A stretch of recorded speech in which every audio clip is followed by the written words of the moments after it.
Hello guys, welcome back to my new vlog. So আকৌ আহি গ'লো মই YouTube vlog লৈ কিনে সেইটো কাৰণে ভাবিছোঁ ভিডিঅ' এটা ৰেগুলাৰ বেচিছত দিম আৰু আজি আমাৰ ফুলনি বাগিচাৰ ফুলখিনি মই আপোনালোকক দেখাম বুলি ভাবিছোঁ। এতিয়া চাব দেই কিমান ফুলি আছে ধুনীয়া ধুনীয়াকৈ। মই মানে ভিডিঅ' এটাও কৰি দিয়া নাই, কিন্তু আজি ফাইনেলি দি দিছোঁ, আপোনালোকক দেখাইছোঁ। চাব আৰু কেনেকুৱা লাগিছে জনাব দেই।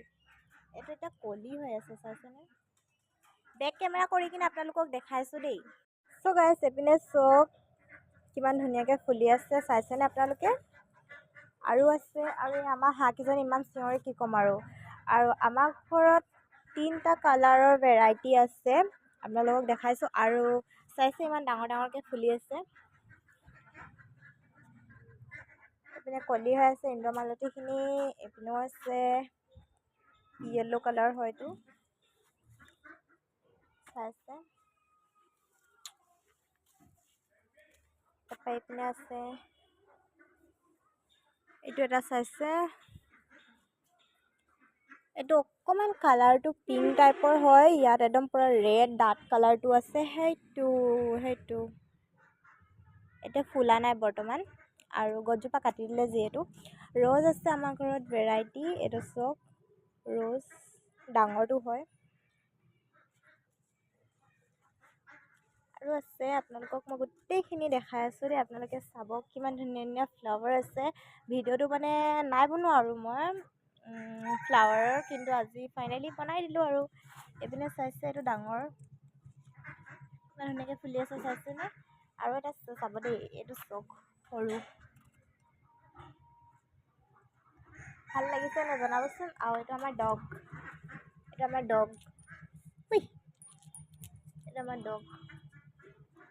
হেল্ল' কৈ দিয়ে ৰকি, হেল্ল' কৈ দিয়ে ৰকি। কচু কৰি থাকে ই, অকল কচু গুটি। তাক বাদ দিয়ক, আপোনালোকক ফুলখিনি আৰু দেখাইছোঁ। এইটো চব ইমান ধুনীয়াকৈ গোটেই ফুলনি বাগিচাখন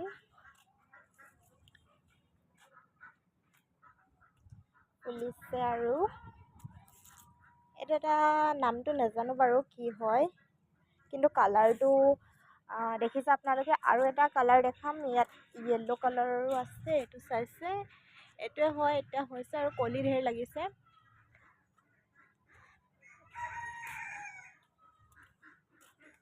আমাৰ ঘৰত ঢেৰ আছে বাৰু ফুল, আপোনালোকক লাহে লাহেকৈ দেখাই থাকিম। আৰু এইটো আমাৰ কচুগুটি। বাইদেউ এপিনা কি কৰিছ?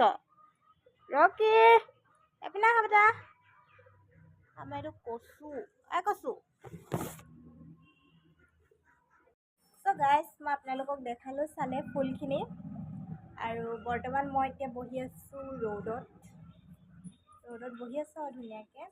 আৰু আমাৰ এইপিনে আছে পোৱালিটো, এইপিনে গাটো অকণমান বেয়া চাগে, তাৰ সেইটো কাৰণে, নহ'লে বহুত কচু কৰি থাকে, কচু নহয়। তাকে আৰু এতিয়া অলপ ৰ'দ হেৰি কৰিম। টেঙা এটা খালোঁ, কমলা টেঙা এটা খালোঁ, একদম টেঙা কচু নহয়, এতিয়ালৈকে মিঠা লগা নাই। কেতিয়াবা বাৰু কিছুমান মিঠা হৈ যায় বজাৰৰ পৰা কিনা, আমাৰ ঘৰতো গছ আছে বাৰু। সেইবিলাক এতিয়া আমাৰ টিকলুটো বদমাছ কৰি আছে আৰু পূৰা। তাকে ব্লগটো ইয়াতে সমাপ্ত কৰিছোঁ, বাই বাই।